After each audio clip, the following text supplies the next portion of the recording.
Welcome back. So, continuing on our topic on production optimization, we we were giving some examples. We said there are different time scales. We have long term, short term, and shorter term. So far, we have covered two examples of short term, which were the gas lift case, two wells with gas lift wells. And then we went to this case where we have two gas wells on a network that you want to maximize either revenue or condensate or gas production by changing the choke opening. So there are two examples of short term, but now we go to long term. Yeah, and in this case, I won't do any calculations live, but I just show you the results that were available on the paper and also pre-computed by me beforehand. Okay. So another example of long-term optimization or long-term problem. We are not yet looking at optimization. It's going to come soon. It's on field planning is the effect of plateau rate and well number of wells on the NPV. And that's something you have already. We had an exercise. You had an exercise on that. You were asked to find out the optimum plateau rate and the number of wells to give you maximum NPV. Okay, so you are a bit familiar with this problem. Okay, the NPV function, we discount this RT, which stands for the cash flow in each year, and you have this discounting rate, and you have the counter for the number of years. Okay, and each year you have a revenue, which initially you don't have, but you have it when the field starts producing. You have operational expenditures, drilling expenditures, capex. Okay, and as we discussed in class, there is an optimal. That means there is a combination of how I produce my field and how many wells I drill that maximize NPV. And a bit of the justification, if um, kind of you know a bit logically speaking, is that higher hydrocarbon rates during early time, they give you higher revenue because then it's not, the discount factor is not that big if it's on during early years, but also it's going to give higher cost because you need to handle those fluids. And also you need to drill a lot of wells to be ready from the beginning. So that is a plus effect and a negative effect. And also drilling more wells allows for higher rates and extends the field life. The plateau duration is longer, but also at the same time gives higher cost because you are investing more in drilling wells. Also wells, depending on the offshore structure, cause additional expenses topside. You need to control these wells. You need to, and also if they are subsea or dry or platform wells, it's a similar effect. And also operational expenditures. So you have these two things. One is increasing NPV, one is decreasing NPV, and you every time, like in the gas lift example, you have two competing effects. Then you usually have a maximum. Okay, that's reported, and this is part of the um, additional material I gave you to read, not mandatory, but nice if you check it. It's a paper by Halderson, and it shows like schematically that you have a maximum point, okay, in the plateau rate with NPV and number of wells in NPV. So in this example, I'm just going to show you data from a paper. Okay, this paper at the OTC. OTC is the Offshore Technology Conference, and it's a group in Brazil. Okay, Nunes. And one of the assumptions for this work is that the field produces always like in mode A in plateau production, and then it enters in decline. Okay, of course, if you increase the plateau rate too much, essentially you will be producing in mode B from the beginning. Another assumption is that the hydrocarbon price is constant. There is a constant production horizon. All wells are pre-drilled and available from start. Okay. That might be because the facilities, the FPSO arrived just after the drilling, took a longer time. okay, until all wells are in place. And decision variables is the plateau rate and number of wells. So you see here the report in the paper that if this capacity essentially is the plateau rate, the oil plateau rate. Okay, so if you, and this is the NPV. So if you initially you increase the amount of oil, this plateau rate that you're producing, okay, and this curve, each one of these curves is for different number of wells. So let's look at the 10 well curve just for now. Okay? So if you're using 100,000 barrels, okay, per day of plateau, then that gives you an NPV of 2.7, around 2.7. But as I increase that oil plateau rate, I'm going to get more and more revenue, okay? Which, if we go back to our two effects, okay, the plateau rate is giving you higher revenue, and this is also going to cost more, but this effect is dominating, okay, at least in this range. Okay, then comes a point where to that's the maximum that you can get, okay, at least for that number of wells. And then if you increase the plateau rate after that point, okay, simply it will start to go down,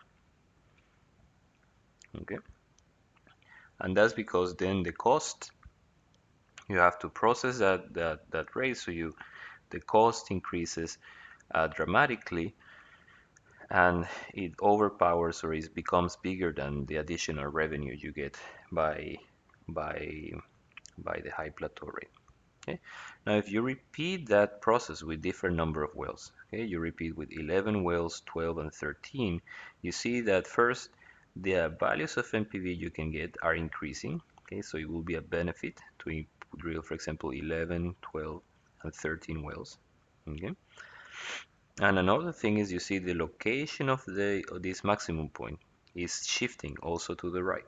Okay, so for this case it was better to produce with 190,000. Now for this case is 200,000. For this case is 210,000, and then for this case is 225,000 or 220,000. Okay, so what I'm going to make is, on the next slide, I'm going to follow exactly the same approach that we have done for the gas lift case, where you have the X, Y, and Z axis. We go back to our gas lift case, okay, which is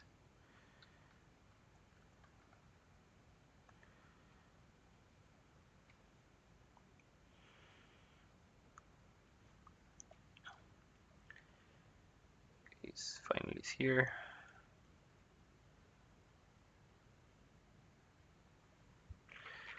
Okay, better to scroll like that. But essentially, we have X and Y, which are going to be number of wells and plateau rate. Okay, and we're going to plot the function NPV, and we are going to be able to study the behavior of that function in that area. Okay, and we're not going to do it as a 3D function. We're going to use this color map.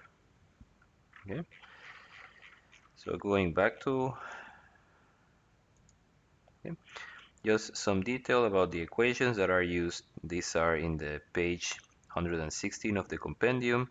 You have the cost equations that depend on the oil plateau rate, depend on the GOR, now depend on the length of pipe. You can see, check all the details in the paper, and there are some details in the compendium. And that's the equation you use to calculate the NPV of the revenue.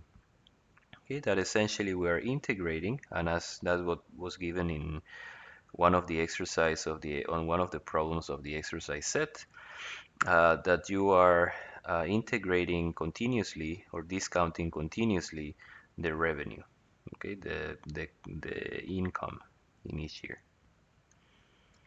Okay, and you have some factors here that depend on the number of wells, the productivity index of the well, depend on the size of the reservoir. Okay, but let's not go in. If you want more details, you can check this page in my compendium. So that's the color plot. I did this plot not with Python, but another tool called GNU plot. Okay, maybe we can write the name here. okay, which is a very nice utility to plot. It's standalone and it has it's very easy to use and very convenient. Okay, so if you don't have Python, this is a tool you can use and it's also open source. Okay, so here on the x-axis you have the number of producing wells, okay, and we are varying in the range more or less that we have seen here, from 10 to a bit more. Okay, I think we're using 15. Okay, and these are integer variables. Okay, it's not something we cannot have 10.5, 10.3 wells. It's an integer in an integer variable. Then on the y-axis we have the the plateau rate. Okay, and you see that we have, and the color gives you essentially the NPV. Okay, the discounted value of cost plus revenue, cost plus income. Okay, and you see that we have some maximum in this region, okay, 12 and 13. Okay, and we have some minimum here when you use too many wells, or when you use too few wells and a very low plateau rate. Okay, but you see some, we have some black area. Okay, and essentially that means if I increase too much, if let's say for a fixed number of wells I increase too much further, more than 200, okay, that tells you that you won't be able to produce in plateau in any of these rates. Okay, because you have reached the maximum rate that um, that the system can produce. Okay, so that system can produce maximum 200,000. So that means you don't have any plateau duration, simply you enter in decline right away. Okay, in this location, simply it means if I have, change the color, okay, 0.1, 0.2, 0.3, okay, for a fixed number of wells, if we plot QO versus time, okay, this will be 1,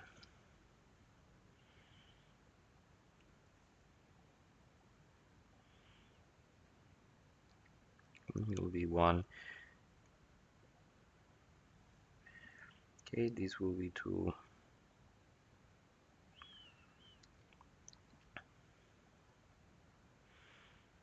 maybe this one will be 3, and then finally we reach on 4, which it's going to decline just from here. Okay, so it really doesn't make any sense to have plateau values higher than 200, so that's why you have all of these black area. However, when you have more wells, then that maximum point you can produce is going to be higher. It's going to go up. Okay, so that's why you have this black area here. Okay, and you see, it might be a bit difficult to see, but here you should have each one of the curves that we produced before. Okay, that it's increasing and then it starts to decrease. Okay, and then it becomes non-feasible anymore. So just to be able to zoom in, okay, one issue that we have with these plots that we have seen before is that a bit difficult to identify the maximum, especially here because this area is relatively flat. Between 4,000 and 3,750, for example, it becomes very flat.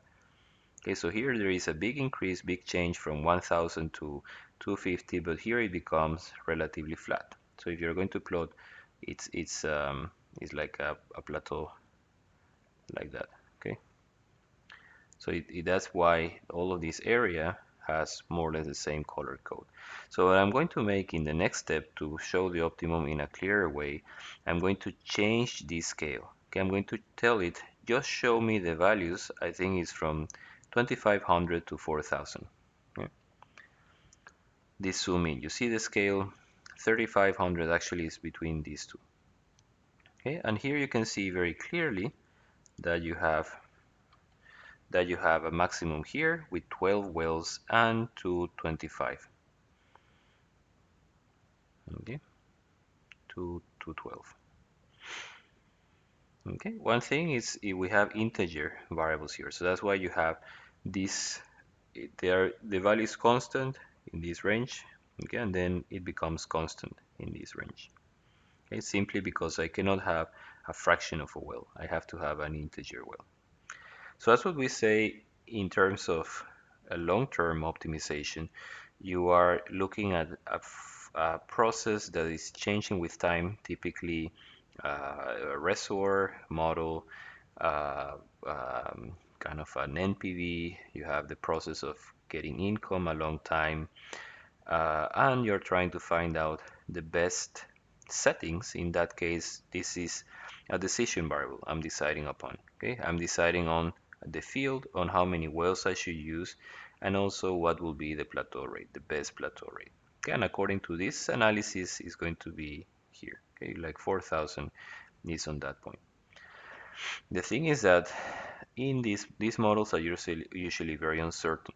Okay, here we have used a very simple model which has all of analytical equations, which is like simpler to make this plot.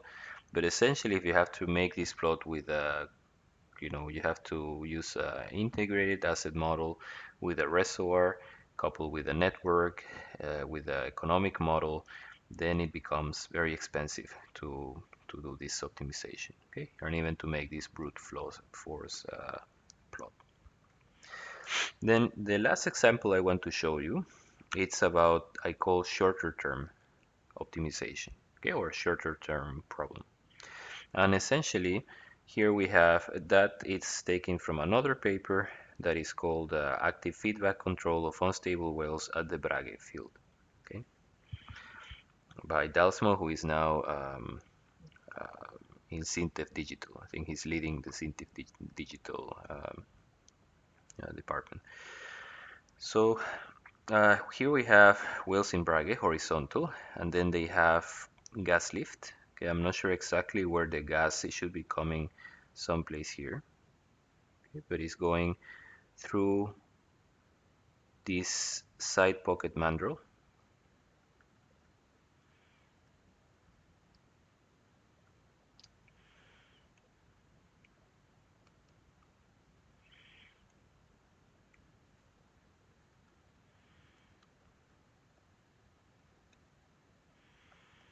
Okay, and you need to have, I'm not sure this AVDLM, I'm not sure what does it stands for. But essentially, we need to have, just like in the tubing, that we have a safety valve in the annular. If we are injecting gas, we also need to have a safety valve in the annulus. Okay, so in case something happens in the surface, it closes and isolates um, not only the tubing but also the annulus. Okay. Because although the mandrel has some check valve that allows it to go flow from the annular only in, okay, usually sometimes they're not accepted as barriers. Okay, has a safety barrier. So you need to have this annular valve. Okay, so the main issue they had is that this well was producing slugging. Okay, if you see here, that's well A21 and in 2001, and that's the oil rate at the separator that is fluctuating, exhibits a huge fluctuations from 0 to 70, okay, standard cubic meter per hour. So also you see here some fluctuation in the downhole pressure, that quite significant, quite a few bar, maybe 81 to 74. Here you have 80 to 68, so it's 12 bar fluctuation, which causes these jumps in production, no production. And that's something very unpleasant you want to avoid, because it causes problems to your separator, to your controller, causes a lot of issues downstream. So you want to avoid that issue and have a stable production. So what they came up with this paper is to use, so that's the well, okay, in kind of a simplified way. Here is showing very clearly the annular gas lift connection, and then you go to the mandrel.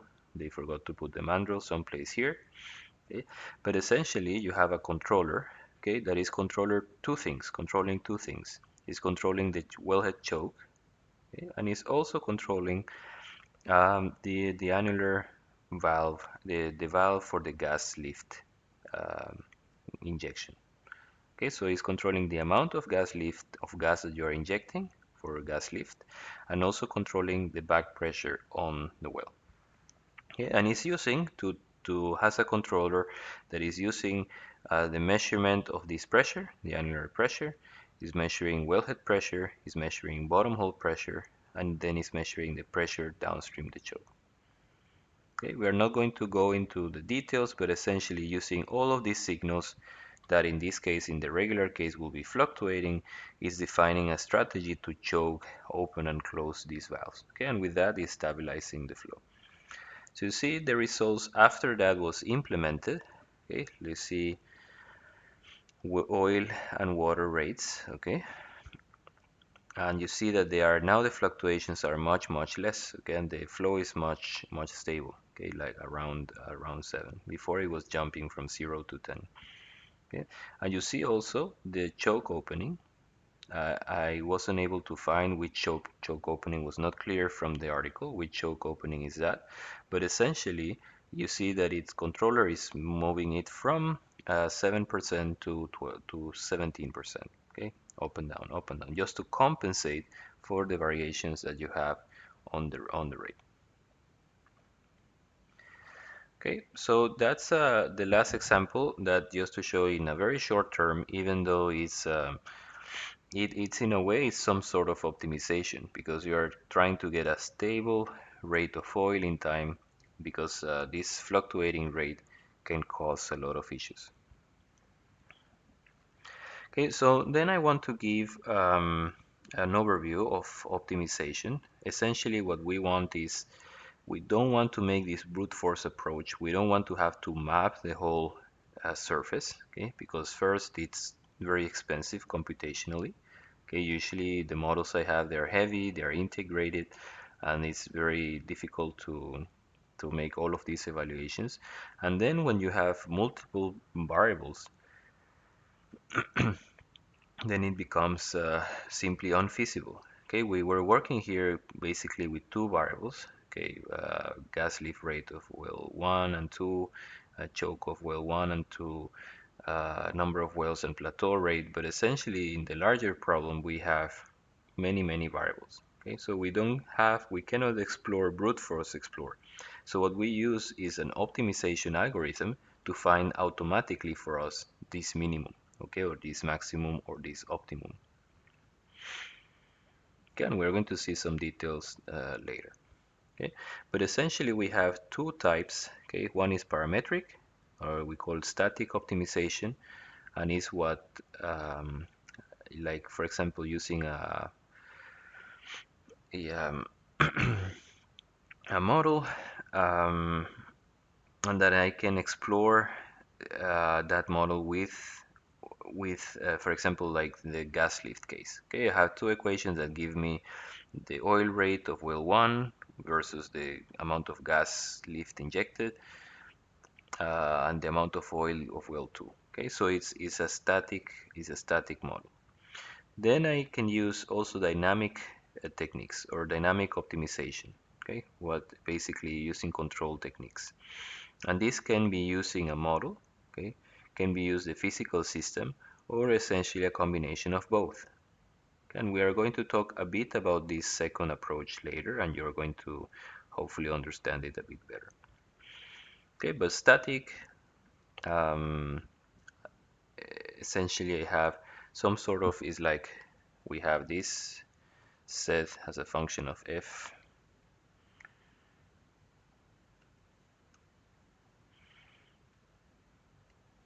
Okay, I try to make a function as a function of variables, and then I try to find this as x and y such that set is maximum.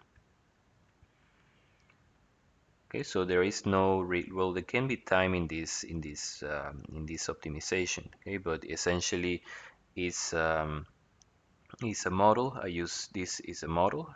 I try to use a model of my system.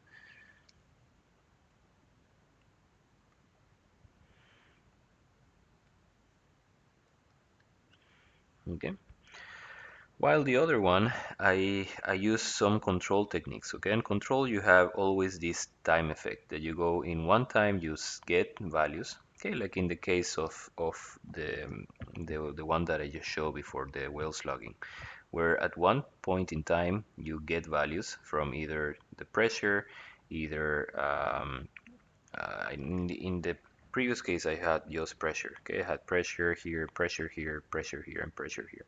I get pressure values, and then from there I calculate and I try to find out what to do in the next step with the controller. Okay, so that's a slightly different approach. I'm not navigating, for example, to find out the optimum x and y, but in every step, okay, if I'm visualizing time, let me just not make it here, but make it below. But hopefully it's going to be clear later. But in this approach, I have time, and at every point in time, I'm reading the input, doing something, and then applying an action on, okay, control loop. I'm reading some input, I'm reading some variables, and then I'm taking an action and see apply them in the next time step. Okay. The usefulness of this approach here, I need to use typically a model. Okay, that is a tune model. Okay, model that I think is representative of my physical system. In this approach, I could use directly, in theory, I can use directly on the physical system. Okay, like the example I showed earlier of the whale slugging. Okay. Then we talk about optimization problems that we have. We can have linear, non-linear, integer, continuous, and constraint. Okay, within some categories. Okay, we can have also global and local. We're going to see a bit later what it means, but essentially, if the system of equations or if the problem that I'm solving has a linear behavior, then it's a linear problem. Okay. If it's nonlinear, then it's a nonlinear problem. Integer, that means in this case the number of whales, for example.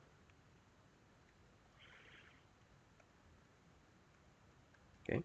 They can be only an integer value. Continuous, like some variables that I know are continuous, like for example, our choke opening, okay, or gas lift rate, this can be continuous variable.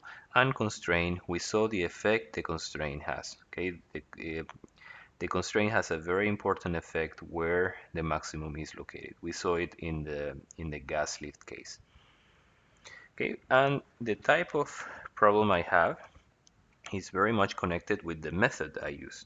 Okay, like you have this, some examples are the simplex for linear problems, derivative-based methods where I try to estimate gradients and Hessians. It's like I'm trying to define a direction where to move, and one direction is equivalent, the derivative or the gradient is equivalent if you're walking on an area and you want to go to the highest point, you just go walking on the direction where the the height is getting higher. Okay, the dx is getting higher. Okay, so I'm going just to put that analogy here.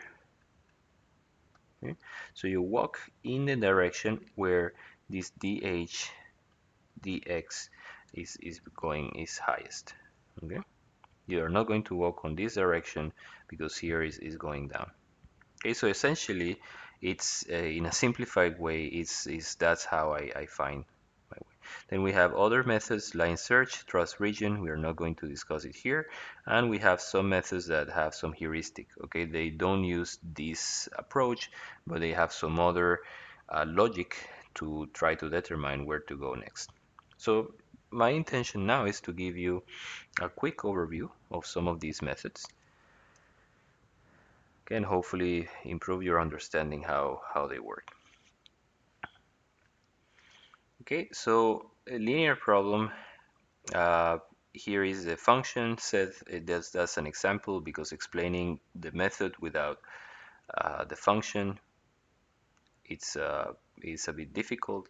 Without an example, it's a bit difficult, but essentially I have a factor set that is 15x1 and 10x2. Okay, I have plotted this x1 and x2, and essentially z will be coming out of the screen.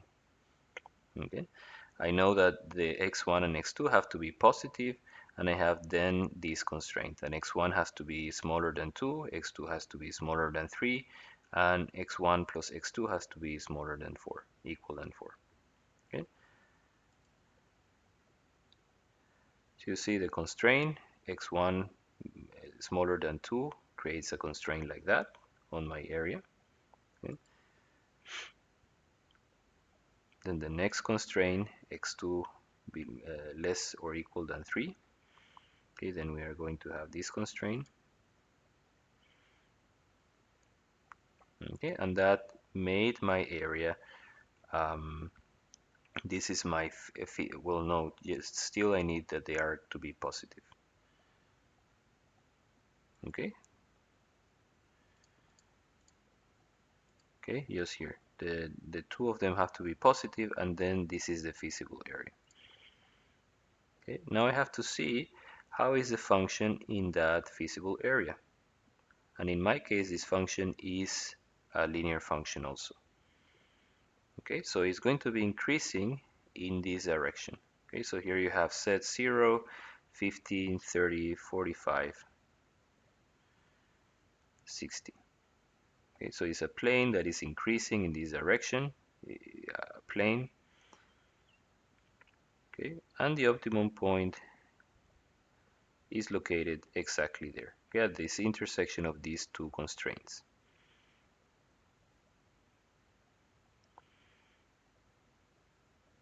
You see that there is some similarities to the case that we discussed earlier of the two gas-lifted wells, and also the two choked wells. Okay, there is some similarities that they were exactly where the constraints were.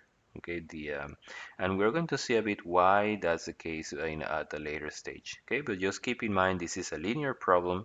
Okay, and if you compare with the two gas case, okay, two gas wells case with chokes, you see that essentially we have the production. If we were maximizing total gas rate, we have well 1 and well 2. Okay, so essentially that part is almost like a linear problem, and you have some constraints. For example, we had that the rate of gas rate of well 1 had to be below a number, so that is essentially very similar to a linear problem.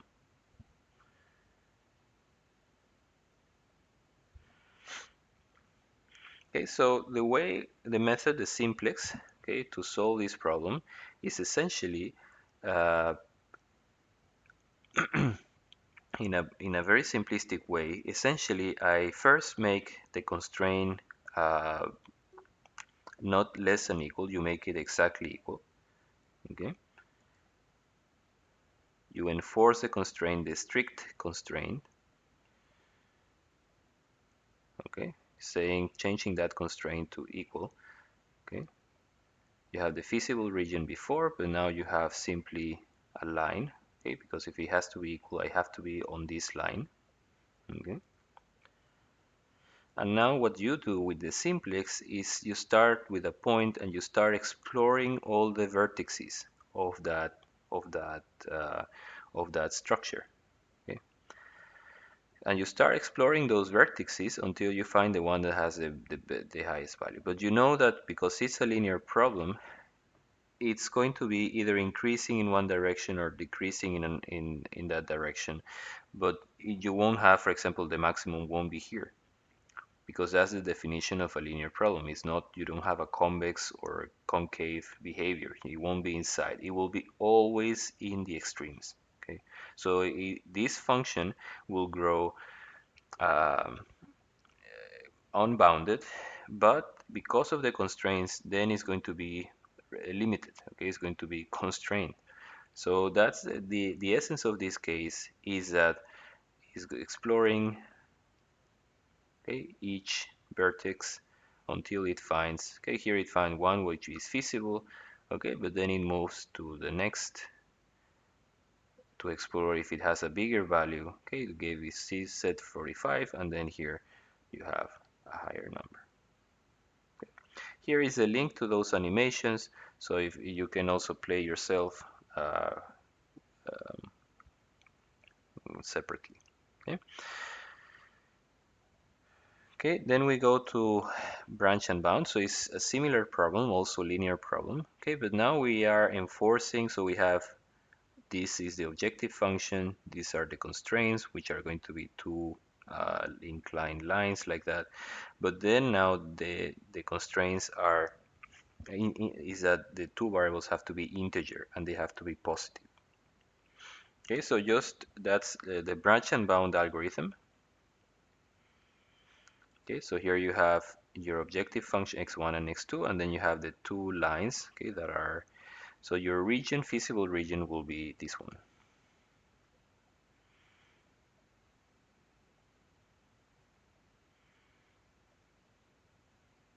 Okay, that's your feasible region. Okay, that's the maximum point, and the maximum point gives you 375 and 225. Okay, you can use the simplex to find this number. Okay, however, this is not integer. They are positive, but they are not integers. Okay, so then you have to find out this is 3, so you add two options. Okay, first you don't touch this one, you keep this one constant. But you add two options saying that it can be either less than 3 or can be greater than 4.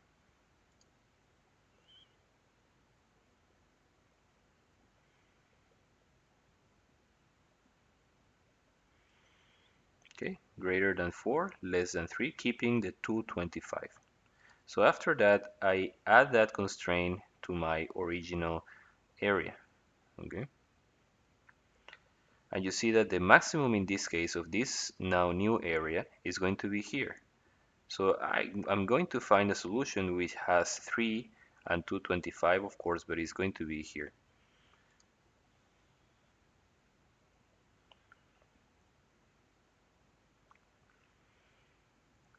Okay, so you found there from this sub-problem, okay, I say I have a solution in which both of them are integers, okay, because of this constraint, both of them are integers, and I have this value of the objective function.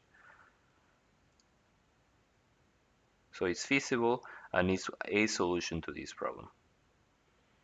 Okay, because of that, it's marked as incumbent. After that, I go to the next problem, okay, where I wanted to make it greater than 4, okay, and that's going to draw me another area. Okay, greater than 4 means essentially this little area there. Okay, but here if I do solve this problem, I will find this optimal point, which is 4, but 1.8, which is not an integer. Okay, it's a fraction. Okay, because of that, I'm saying they could be a better solution because this value is bigger than this value. Okay, but the solution I have is not integer. Okay.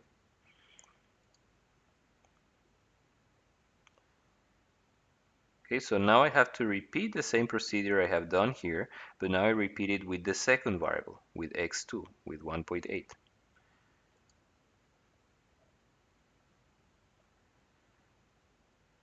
Okay, so the two conditions I add less than 1 and greater than 2. Okay, and then I solve again the problem with those constraints. Okay, keeping the one greater than 4. Okay, so it's going to reduce further this area, okay, less than 1. Okay, and you see the solution here, 4.24 and 1. Okay, so it's going to be here. Okay, but you still see, so that value is bigger than this 39, okay, that the current feasible solution, but it's still not fulfilling the integer optimality, the integer constraint. Okay, then we go to the next problem, and the next problem simply x2 greater than 2. I don't have any intersection. Greater than 2 is a line that is all the area above it, and this area is actually below it. So I don't have any feasible solution.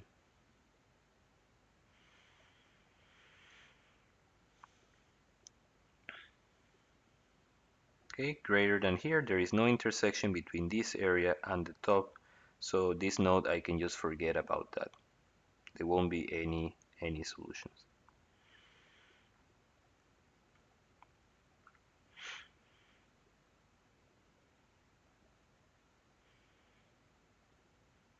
Okay, now we do the same. Now we have 4.4. We have to continue exploring the tree, and then we say will have to be less or greater than 5. Okay, and then I do the same with this region. Okay, I add these two constraints.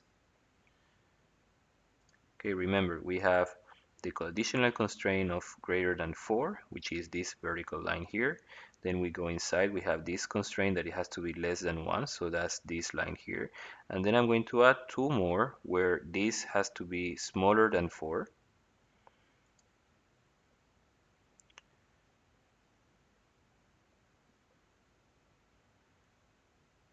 Okay, simply will be smaller and equal than 4, simply will be this line, okay, here, where the maximum is there, is here.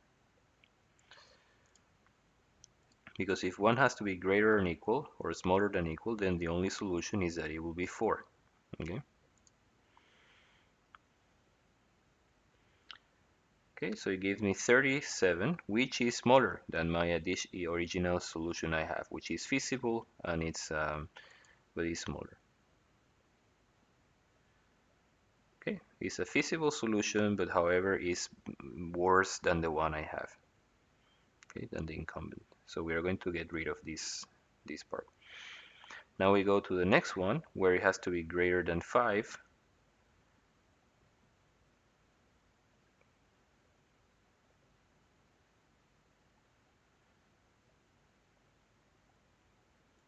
Okay.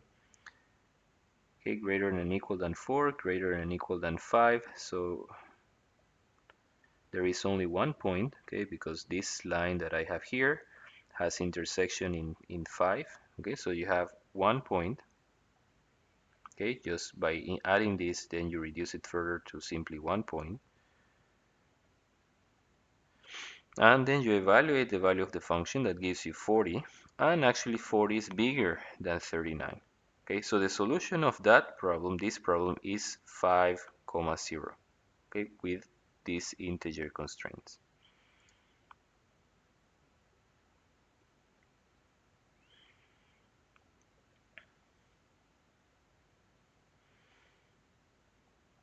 Okay, so this algorithm to deal with this integer constraint, they are branch and branching, okay, and then I'm bounding. I'm adding new bounds to the system, and then every time the area is becoming smaller and smaller and smaller. But you see, I have to evaluate a lot of branches in this tree. If I have many multiple variables, I have many integer constraints, then this becomes a very large tree. Okay, then we go to nonlinear functions.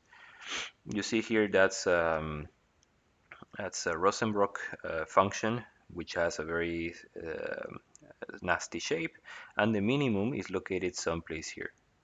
Okay, so you have like Newton. I told you before, we want to move on the direction of the derivative, and here we're saying the gradient will be 0 in the minimum. Okay, the gradient of the function. And then we expand. This has a Taylor expansion. Okay, if we have multiple dimensions, we have to use the Hessian. Okay, instead of the second derivative, we use this Hessian matrix. Okay, and after that, simply I can clear out the delta x. Okay, from this expression. And after I have my delta x, I say, well, following the initial point, okay, I have the Hessian at that particular point, and I have the gradient at that particular point, then I compute the next point. Okay, and that hopefully will be close to 0. Okay, and then I move from one iteration to the other using the previous one. I hope this is clear with this animation. So you have the starting point here. We are looking again from the top, X and Y and Z. Okay.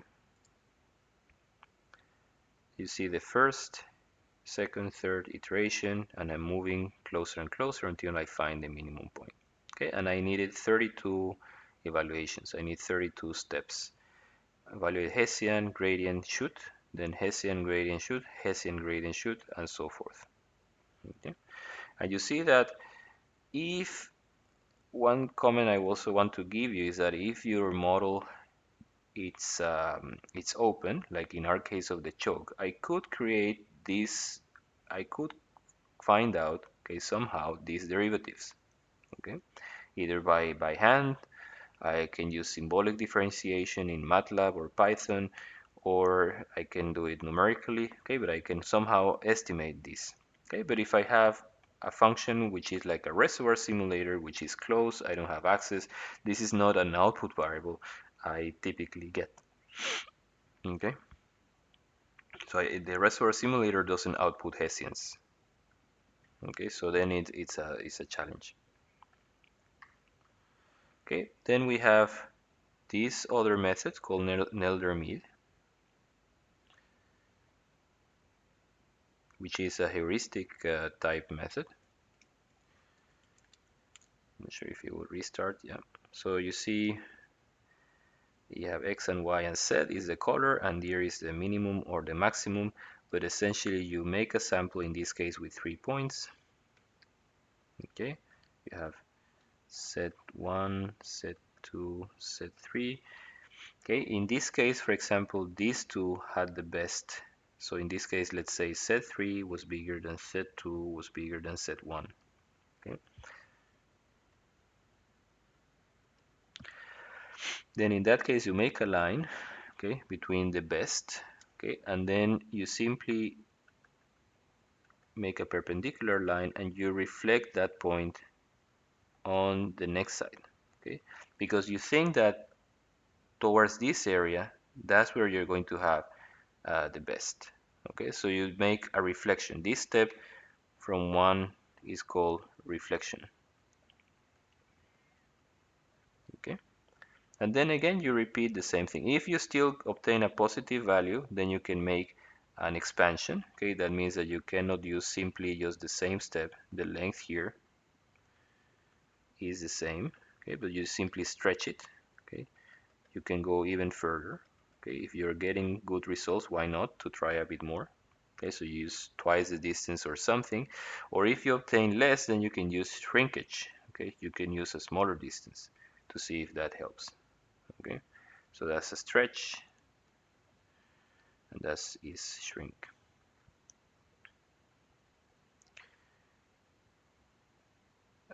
Shrink, shrink. Forgot how to write shrink. Shrink.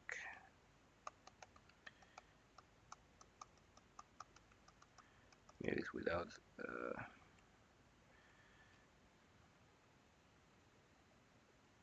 Shrink. I think it's missing an H. Okay, I think it's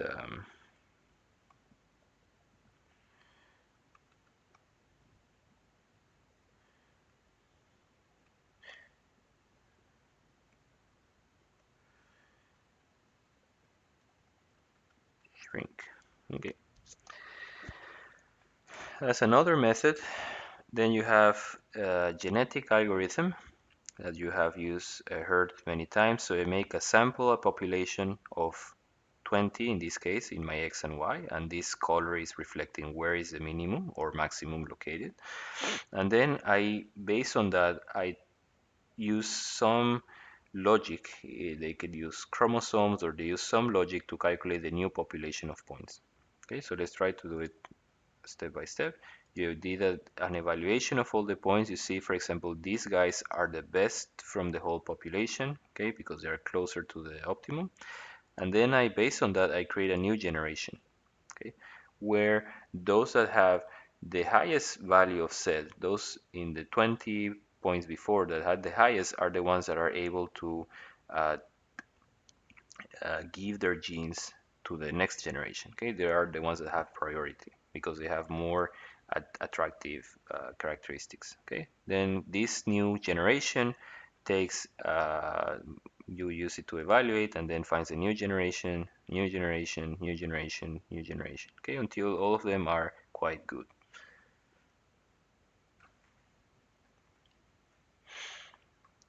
Okay, another type, I use this pattern search. I use always like in the same angle, and I shrink it, move it, displace it according to, again, some logic on which one is the best. Which one here, these two, for example, so I moved in this direction, then I move to the left and I shrink it because the values on the outside, this one gave better, but when I move it here, it's going to give worse. So it means that I have to shrink it. Okay.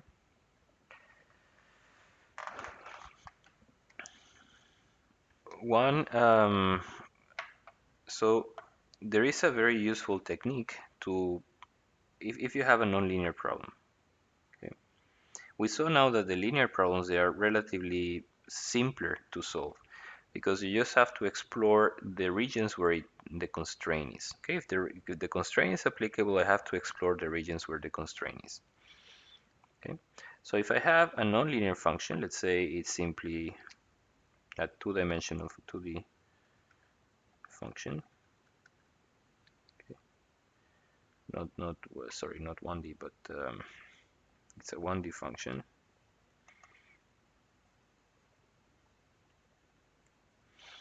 Okay, for example, we said y is a function of x, okay, and we have some behavior like nonlinear like this. Okay, so what we make in the piecewise linear, okay, it's something that we have done also before in the course. You make a point, you make it piecewise linear. You define points on that nonlinear curve, okay, that approximate, let's make one here, that they approximate the original function. Okay, so this is approximated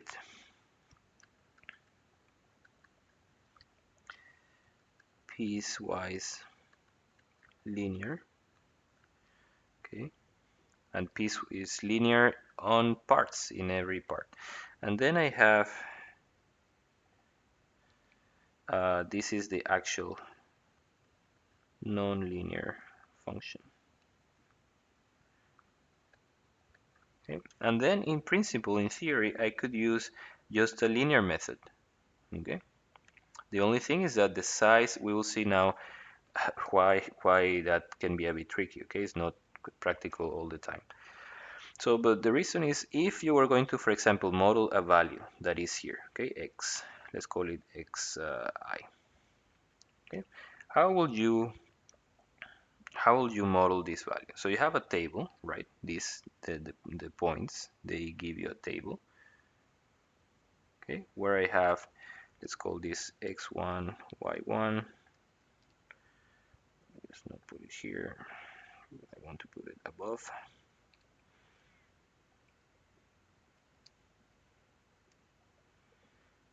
Okay, x1, y1, x2, y2, x3, y3, x4, y4, and x5, y5. Okay, so I have my x and y, x1, x2, x3, x4, and x5.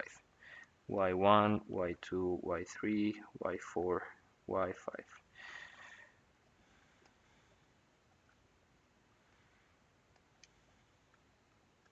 Okay. So if I have an xi, okay, I first have to go through the table and say for, let's call j from 0 to n, okay, the number of points I have, check if xi is greater than xj, okay, or is smaller.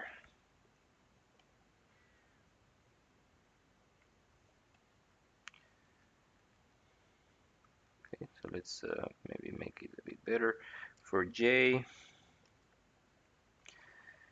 in 0, comma 5 or 4, sorry, here we have 4.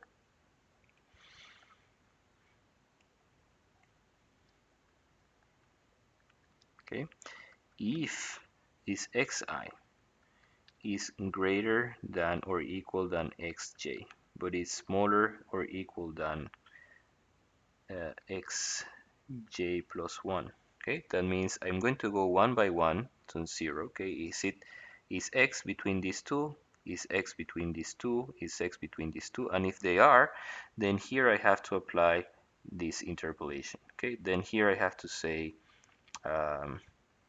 yi, okay, will be equal to so it will be equal to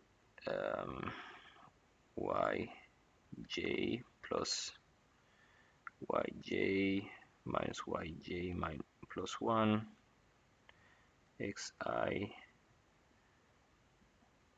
sorry xj, sorry, I have too little space here, I have to make it bigger, especially when you write in PowerPoint. It looks like all lines come a bit thick. Okay, so you make here the, if that's the case, if it's between these two, okay, if it's between some particular variables, then you can say that the y of that point I, where you calling it point I, maybe we should call it another name. Let's call it point, okay, let's call it point star. Okay, this is star.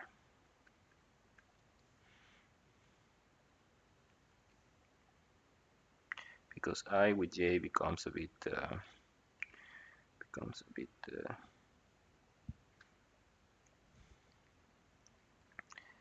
y star will be equal to yj plus yj minus yj plus 1 divided by xj minus xj plus 1 multiplied by x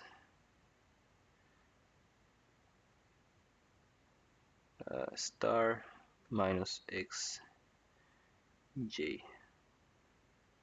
Okay, so that's how I'm going to make my my approximation, my linear approximation. Okay, simply, but I have to find first, the main issue is this if here. Okay, I have to find first between which of these x is the value in between. Okay, so this if is not very friendly for optimization. It's a logical operator, so it's difficult to translate that into into like a optimization variable. Okay, so the way we do it in principle, it's we add some, to avoid using, so let's say to avoid using if, okay, which is a logical operator, we can use, for example, okay, one approach that we use, if we repeat here our x and y, we have our points here.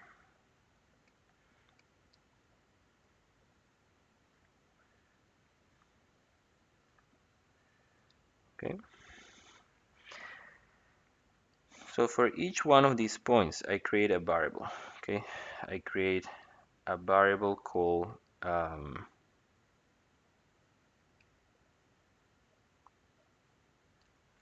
let's call it set1.